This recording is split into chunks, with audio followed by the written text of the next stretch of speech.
Pada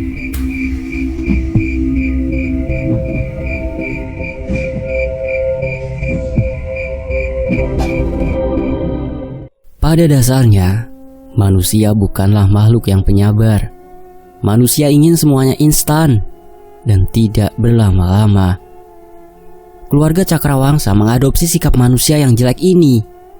Mereka lebih memilih setiap saat bergelimang harta dan tanpa berusaha, daripada menunggunya selama 17 tahun dan hidup pas-pasan. Yang mereka lakukan bukanlah hal yang baik untuk membuat Sherry menyerah dengan hidupnya, sehingga penumbalan tidak harus di usia 17 tahun. Mereka hendak membuat Sherry menyerah dengan tidak berinteraksi dengannya dan cenderung menjauhi anak bungsu Ian itu. Namun bukannya menyerah, Sherry malah merasakan kejanggalan dengan sikap keluarga Cakrawangsa.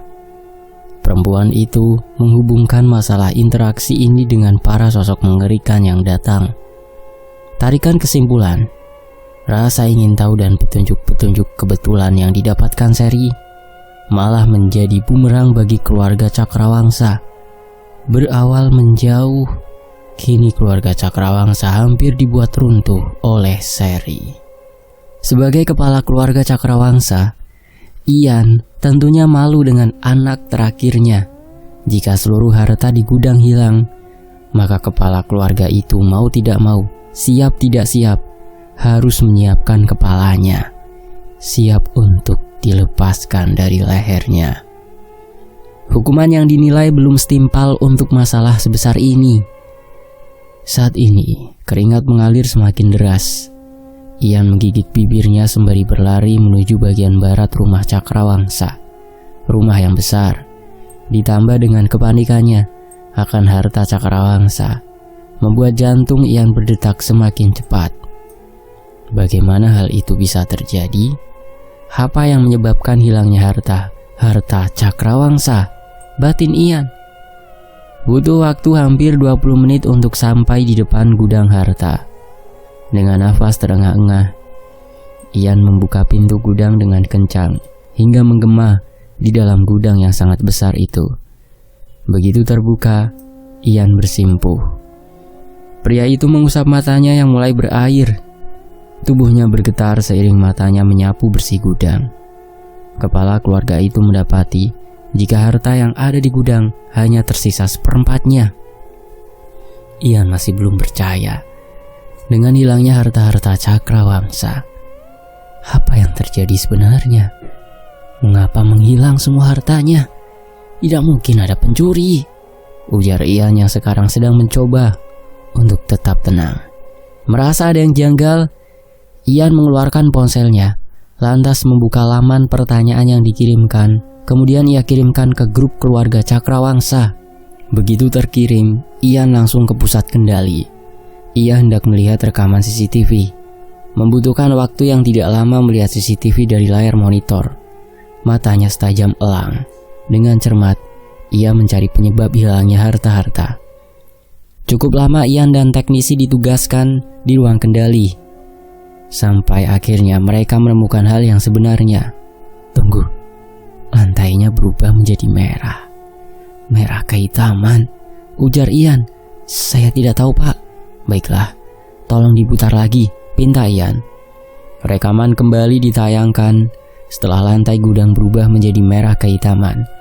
Terjadi hal yang tidak terduga. Ian melihatnya dengan mata kepalanya sendiri. Sesuai dengan apa yang terlihat di layar monitor, lantai yang tadinya merah berubah menjadi cahaya merah yang menyilaukan. Bahkan, CCTV hanya menangkap video dengan warna putih. Saking terangnya cahaya yang muncul tiba-tiba. Detik berikutnya, Ian dibuat melotot. Lantai gudang retak. Retakan terjadi dalam waktu yang sangat cepat. Tiba-tiba sebuah lubang menganga lebar, menimbulkan bunyi-bunyian aneh. Harta-harta Cakrawangsa yang ada di bagian retakan ikut jatuh dan lenyap. Entah apa yang terjadi. Sebelumnya, ini tidak pernah terjadi, batin Ian. Ian beranjak dari sana dan mendatangi Herman. Pria itu hendak mengadakan pertemuan penting dengan seluruh anggota keluarga Cakrawangsa. kepala keluarga Cakrawangsa dan titahnya, maka tidak bisa dibantah. Pertemuan akan diadakan malam ini di ruang makan. Tentunya, semua hal yang ingin dibicarakan dengan serius selalu diawali dengan makanan. Hal itu sudah seperti tradisi milik keluarga Cakrawangsa. Makan, lalu berdiskusi. Ian akan membahas tentang gudang harta beserta isinya, juga lubang aneh yang muncul tiba-tiba dan seakan ingin menelan seluruh harta Cakrawangsa. Pria itu harus memancing para anggota Cakrawangsa untuk hadir dengan iming-iming. Iming-iming tidak akan pernah ditolak oleh orang yang memikirkan materi. Untuk orang yang datang akan mendapatkan bonus, walau bonus itu akan diselingi oleh kabar yang tidak mengenakan, ungkap Ian. "Apa maksudmu, Ian?" teriak salah satu anggota rapat. Rapat yang diadakan oleh Ian menjadi tidak kondusif untuk beberapa menit terakhir. Begitu mereka mendengar jikalau harta Cakrawangsa telah lenyap, membuat setiap keluarga Cakrawangsa yang ada di sana menjadi khawatir. Mereka mengkhawatirkan kehidupan kedepannya jika harta Cakrawangsa telah habis. Setidaknya, kecerdasan Cakrawangsa masih tersisa. Walau kecerdasan itu jarang diasah, bisa saja mereka tidak akan bisa menggunakan otak mereka dengan maksimal. Ruang makan yang tadinya sepi, kini menjadi ramai sekali. Tapi, bukan ramai yang baik. Ramai yang membuat Ian memegang dan mengurut pangkal hidungnya. "Bagaimana nantinya?" tanya salah seorang yang duduk di bagian paling belakang. "Siapa yang akan bertanggung jawab atas semua ini?" tanya orang yang berada di kiri Ian. "Hartaku." "Bukankah penyebabnya ada pencuri?" tanya orang yang sedari tadi mengangkat dagu dan mengangkat kakinya secara tidak sopan dengan wajah angkuhnya. "Pencuri? Kau gila? Bisa saja keluarga Cakrawangsa sendiri yang mengambilnya. Mungkin Budi. Dia kan?" Buat apa aku mengambil harta Cakrawangsa? Toh aku juga akan dapat jatah nantinya. Mengapa kau menuduhku? Jangan-jangan kaulah pencurinya?" ungkap Budi sembari menunjuk si angkuh.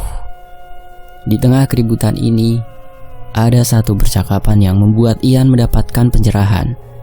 Pencerahan yang mungkin bisa membantu menyelesaikan masalah ini. "Bukankah anakmu lahir hari ini?" tanya Risen Cakrawangsa. Risen Cakrawangsa adalah satu-satunya anggota Cakrawangsa yang sudah dikaruniai 10 keturunan perempuan berturut-turut. Hal ini membuat Risen sering ikut proses penumbalan.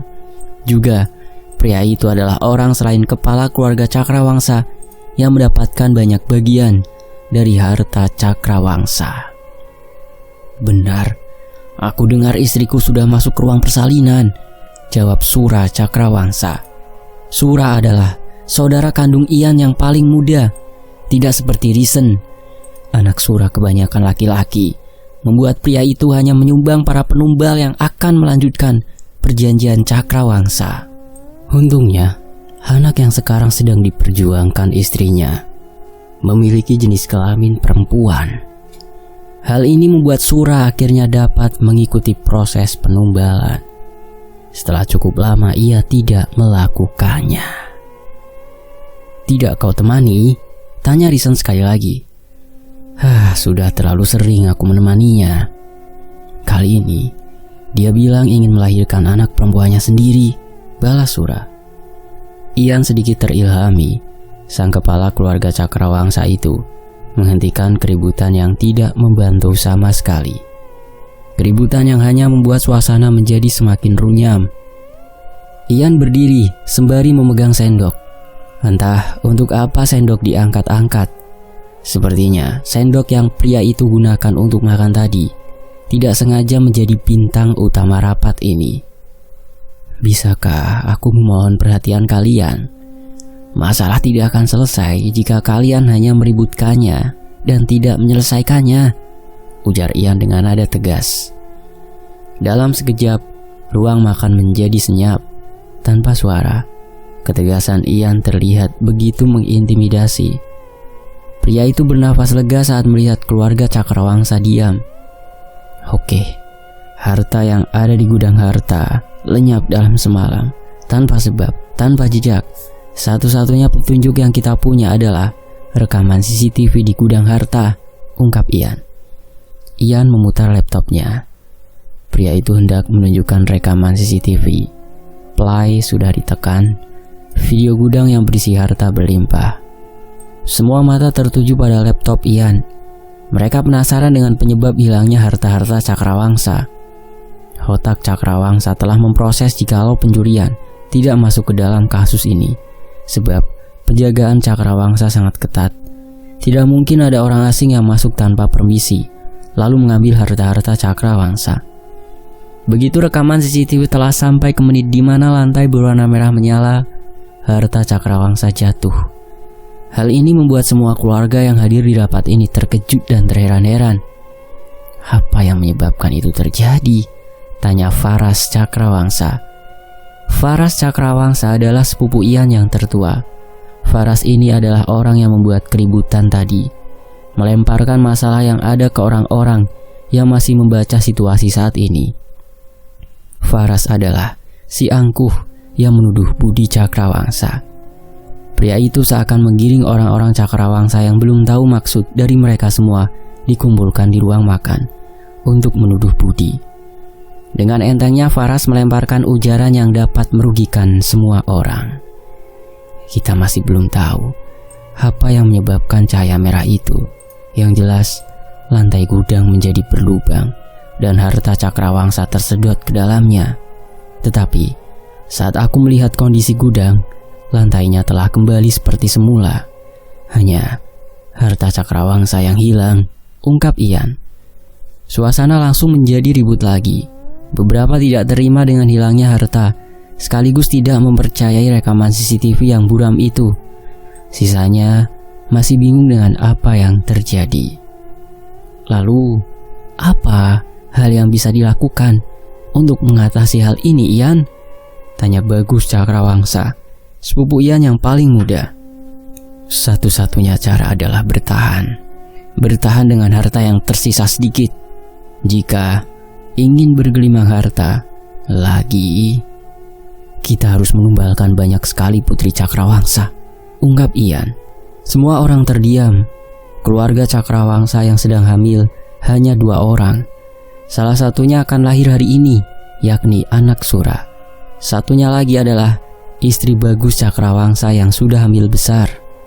Mengapa tidak menumbalkan Seri Naraya Cakrawangsa? Tanya Faras. Ruang rapat semakin ribut. Pertanyaan Faras yang ditujukan pada Ian membuat orang-orang di dalam ruang makan berdebat. Seperti yang sudah pernah, otak Cakrawangsa memang tidak berfungsi dengan baik saat panik. Hanya sekian persen kemampuan otak yang dapat digunakan saat panik. Mereka jadi melupakan satu fakta.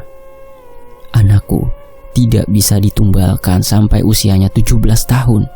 Bukankah kalian tahu jika Seri Naraya Cakrawangsa lahir di malam Jumat Kliwon? Harusnya kalian tahu hal itu, ungkap Ian.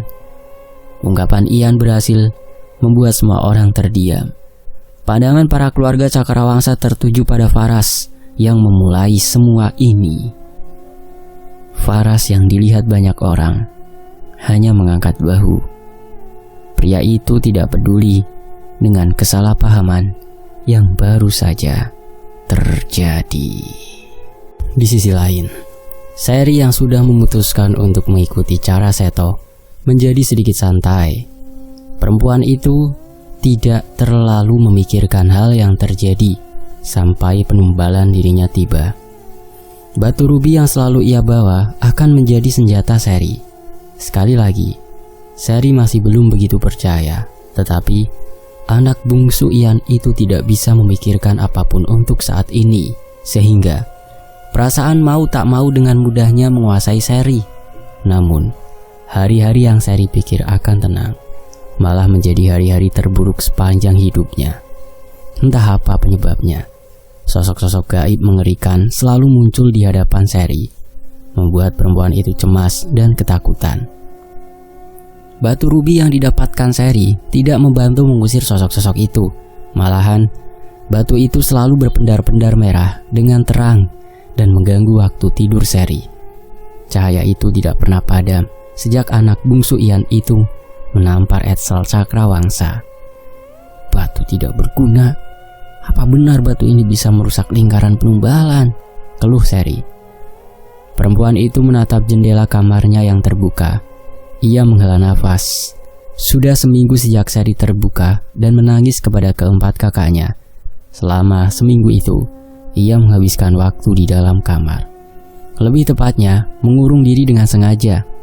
Sherry yakin setelah ia menampar pipi kakak pertamanya, Edsel, atau salah satu dari keempat kakaknya mengadu, sebab Sherry merasakan tatapan tajam dari sang ayahanda.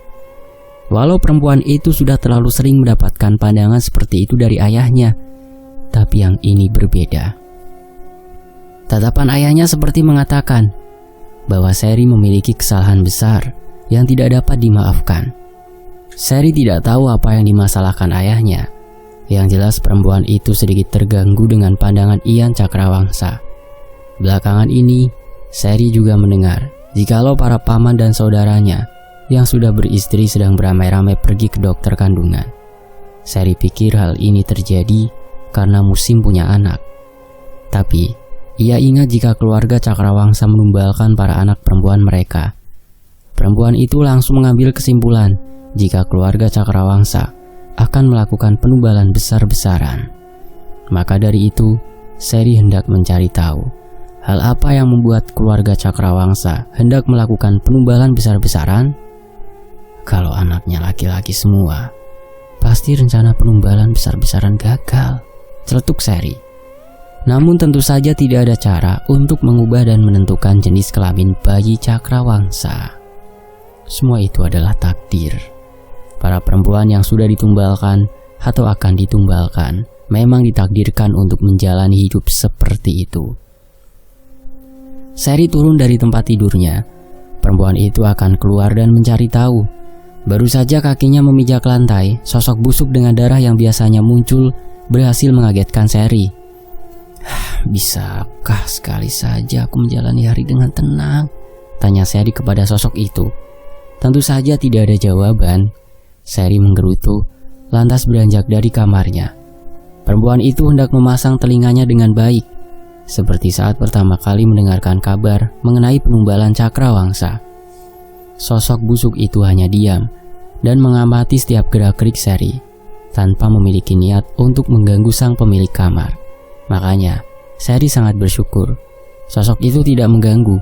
Dia jadi lebih leluasa untuk mencari fakta yang informatif dan akurat. Baru saja memutar kenop pintu, Sherry dikejutkan dengan kemunculan sosok lain.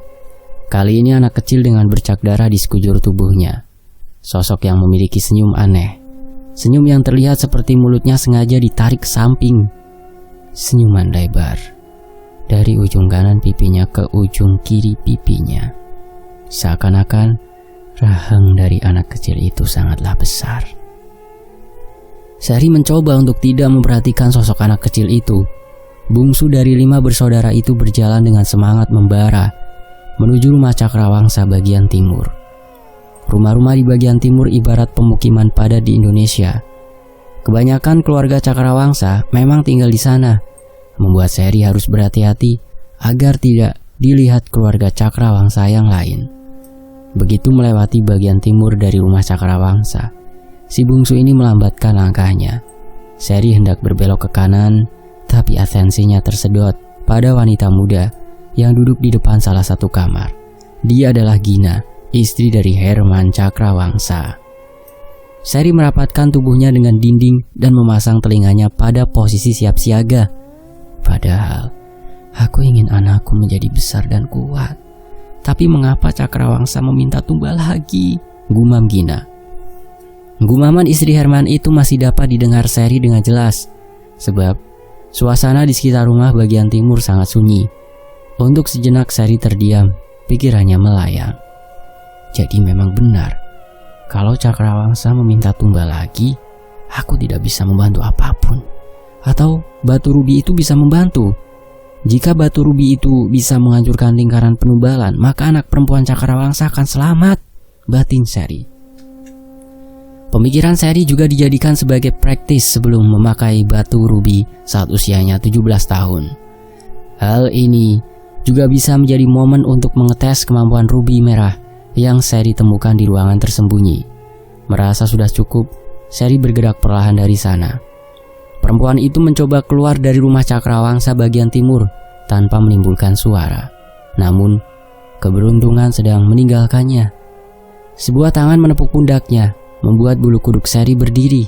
Dengan gerakan pelan, perempuan itu menoleh ke belakang. "Mau apa kau di sini?" tanya seorang di belakang Seri. Keringat dingin membasahi pelipisnya. Jantung Seri berdetak lebih cepat. Orang yang menepuk pundaknya adalah sang ibu, Miran Cakrawangsa, menunggu jawaban dari anak bungsunya dengan tatapan dingin. Maafkan saya, Ibunda. Saya datang ke rumah bagian timur karena saya mencari Ibunda. Ada tugas yang harus ditandatangani oleh Ibunda, tetapi saya malah lupa membawa bukunya. Untuk itu, saya akan kembali lagi nanti," ujar Seri dengan gugup. Tanpa merasa curiga dengan sang putri, Miran mengangguk. Ia mempersilahkan Seri untuk kembali ke kamarnya dan mengambil buku tugasnya. Begitu izin sudah turun, Seri pamit dari sana. Perempuan itu berjalan sembari berlari. Alasan larinya bukan untuk datang ke rumah bagian timur lebih cepat, tetapi untuk kabur lebih cepat dari sang ibu. Padahal Miran bukan orang yang jahat atau kejam. Ia hanya terlalu diam dan menahan. Fakta yang tidak Seri ketahui dari ibundanya adalah fakta jika Miran sangat menyayanginya. Hanya saja ia menjauh, agar saat putri bungsunya ditumbalkan, istri Ian itu tidak terlalu bersedih. "Mengapa aku berlari?" batin Seri. Seri berhenti berlari saat dia menaiki anak tangga. Di tempat itu dia mulai bersantai, sampai seseorang sosok busuk muncul di hadapannya. Kamu lagi?" tanya Seri. Sosok busuk itu muncul lagi. Jumlah munculnya lebih banyak daripada kemarin. Dari pagi sampai sore ini, sosok itu tak henti-hentinya mengagetkan Seri. Si anak bungsu masih belum tahu alasan dari sosok busuk dengan darah yang mengering itu sering muncul di hadapannya. Melihat putrinya berlari dengan takut-takut, membuat hati Miran seakan ditusuk jarum. Putrinya yang ia beri nama Seri itu selalu canggung, bahkan takut ketika berhadapan dengannya. Inilah hidup yang harus dijalani Miran, jauh dengan putrinya dan hidup dengan cengkraman perjanjian Cakrawangsa. Miran menghela nafas saat mengingat betapa buruk nasibnya. Tetapi nasi sudah menjadi bubur. Sudah resikonya menikahi seseorang dari keluarga Cakrawangsa. Walau pada awalnya ia tidak tahu dan merasa jika dijebak oleh sang suami. Butuh waktu yang cukup lama bagi Miran untuk memantapkan hatinya lagi. Begitu sudah mantap, wanita itu berjalan menuju bagian paling ujung dari rumah bagian timur. Di sana terdapat sebuah ruangan dengan pintu berukiran Jawa. Ruangan tersebut adalah ruangan yang paling sering digunakan untuk upacara penumbalan. Miran menggapai gagang pintu dan memutarnya. Lantas dengan sedikit tenaga, ia mendorong pintu hingga terlihat isinya. Mata Miran menyipit saat memasukinya ruangan tersebut. Ruangan dengan cahaya terang dan berwarna merah. Cahaya tersebut tidak berasal dari lampu, melainkan dari lingkaran penumbalan yang sangat besar. Lingkarannya diperbesar? Oh, pasti karena penumbalan kali ini besar-besaran, batin Miran. Lingkaran tersebut sudah dipersiapkan sejak sekarang, sebab akan digunakan beberapa minggu lagi. Tanpa disadari, keluarga Cakrawangsa sendiri. Kehamilan setiap keluarga Cakrawangsa terhitung cepat, tidak perlu 9, 8, atau 7 bulan. Hal ini tidak disadari karena setiap keluarga selalu berfokus dengan cara cepat menghasilkan anak agar bisa ditumbalkan. Kecepatan dari periode kehamilan ini disebabkan oleh perilaku keluarga Cakrawangsa sendiri, sebab mereka tidak bisa memenuhi tumbal yang berusia 17 tahun. Kebanyakan tidak lahir saat malam Jumat Kliwon. Cakrawangsa yang membutuhkan banyak inti sari kehidupan terpaksa membuat periode kehamilan setiap istri Cakrawangsa menjadi lebih cepat.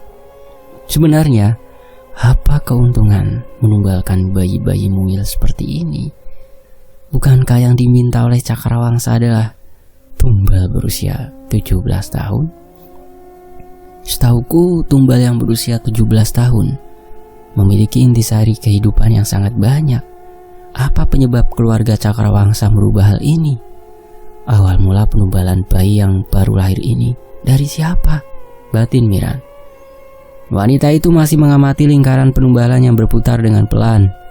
Sulit baginya untuk melihat penumbalan, apalagi menikmati hasil yang didapatkan dengan perasaan senang. Miran tidak ingin mengakui ini. Dia juga memakai harta yang didapat dari penumbalan, tetapi dari lubuk hati yang paling dalam, Miran merasa sungkan. Miran memilih keluar dari ruangan itu. Terlalu lama di sana bisa membuatnya merenungi nasib terus-terusan. Di sisi lain, ini sudah malam dan sudah waktunya tidur. Tetapi Seri masih mondar-mandir di depan meja belajarnya. Di atas meja belajar sudah ada batu rubi yang masih saja berpendar-pendar. Rasanya Seri ingin membanting batu rubi itu, sebab ia sudah muak dengan cahaya yang mengganggunya. Perempuan itu resah karena pertemuannya dengan sang ibu. Suasana canggung yang terjadi benar-benar membuat Seri tidak nyaman. Belum lagi Seri kabur tanpa permisi yang hormat. Ibunda bukannya jarang keluar ya? Mengapa tadi dia berada di dekat lorong yang menuju gedung barat? Gara-gara Bunda Miran Cakrawangsa, aku tidak jadi menyelinap, berkeliling dan mencari tahu apa yang terjadi, batin Seri.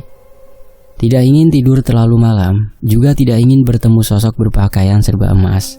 Seri memutuskan untuk pergi tidur. Begitu selimut ditarik, Seri memejamkan matanya. Alam mimpi menjadi destinasinya malam ini. Namun, bau busuk dan rasa berat di tangan sebelah kiri membuat Seri terbangun. Ia melihat ke arah kiri dengan mata kantuknya. Butuh beberapa menit untuk perempuan itu tersadar dan melihat apa yang di sebelahnya. "Ah!" teriak Seri. Untungnya Seri membuat kamarnya menjadi kedap suara beberapa bulan yang lalu. Perempuan itu melakukan hal ini karena ia tidak ingin seseorang mendengar rencananya untuk menggagalkan upacara penumbalan. Teriakan Seri tidak membuat rumah Cakrawangsa menjadi gaduh. Yang gaduh hanyalah Seri. Perempuan itu terduduk dan mundur beberapa kali hingga punggungnya menabrak tembok. Ia tidak menyangka jikalau sosok busuk akan mengganggu waktu tidurnya. Kenapa aku mundur? Seperti ketakutan. Aku hanya kaget. Tunggu, sosok itu tidak pernah mengganggu seperti ini sebelumnya. Apa jangan-jangan terjadi sesuatu yang membuat sosok busuk nan mengerikan ini resah? Batin Seri. Punggung Seri terangkat dari tembok. Perempuan itu mengikis jarak hanya sepersekian sentimeter. Ia merapikan rambutnya yang berantakan, lantas menatap sosok busuk itu tanpa ekspresi. "Apa tujuanmu? Mengapa kau mengganggu waktu istirahatku? Sebelumnya kau tidak pernah begini," tanya Seri.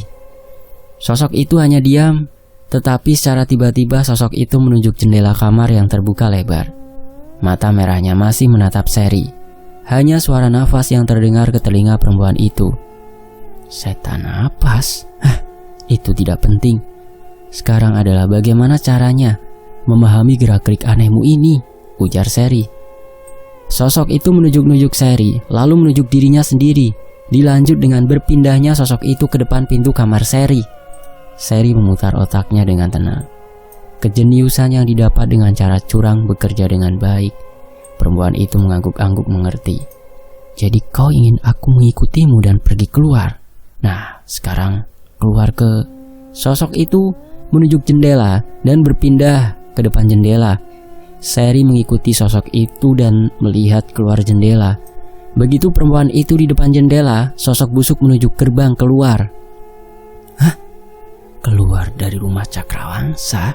Untuk apa?" tanya Seri.